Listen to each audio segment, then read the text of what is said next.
নমস্কার বাঙালি বন্ধুরা, আজকে ভিডিওটা পাঠিয়েছে মধ্যপ্রদেশ থেকে আমার পাপা। কালী পুজোর পরের দিন আমরা যখন সবাই বেথুয়া ঘুরতে বেরিয়েছিলাম, পাপা ওই সময় গিয়েছিল অমরকণ্ঠ ঘুরতে। সেইখানেই আমরা যেখানে গিয়েছিলাম কপিলধারা পর্যন্ত দেখেছিলাম, বাট দুধধারা পর্যন্ত আমরা কখনোই পৌঁছাতে পারিনি। তো আজকে আমার পাপা দুধধারা দেখাবে তোমাদেরকে। অমরকণ্ঠকে সিং কপিলধারার নিচে আমরা দুধধারায় আছি।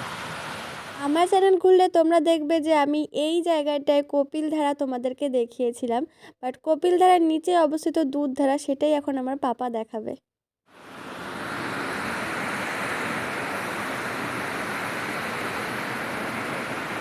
ये दूधधारा है अमरकंटक। ওখানে আমরা প্রথমবার আসলাম। अमरकंटक জীবনে 10 বার আসি, কিন্তু এখানে পৌঁছতে পারিনি। अमरकंटक दूधधारा এখানে দেখো, সবাই দর্শন করে নাও।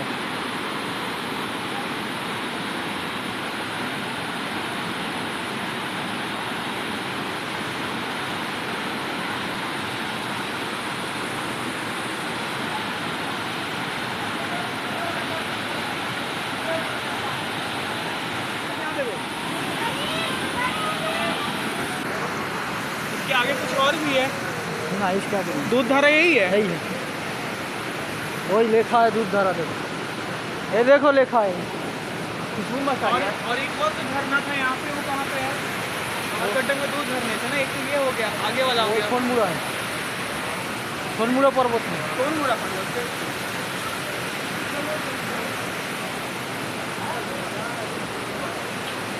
কপিলধারা পর্যন্ত আমরা ঘুরে এসেছি। দুধধারা অনেকটা নিচে অবস্থিত, এখানে দুধের মতো জল প্রবাহিত হয়, তাই এই জায়গার নাম দুধধারা। অমরকণ্টকে নর্মদা নদীর সৃষ্টি হয়ে এইভাবেই বয়ে চলেছে বিভিন্ন জায়গা দিয়ে, এক এক রূপে এক এক নামে। গঙ্গাকে আমরা যেমন মা রূপে পূজা করি, এইভাবেই নর্মদা নদীকেও মা রূপে পুজো করা হয়। আর একটা কথা বলে রাখি, আমার পাপা অতটা ক্যামেরা ফ্রেন্ডলি না, তাই ভিডিওটা ভালো না লাগলে স্কিপ করে যাবেন, তবুও খারাপ মন্তব্য করবেন না।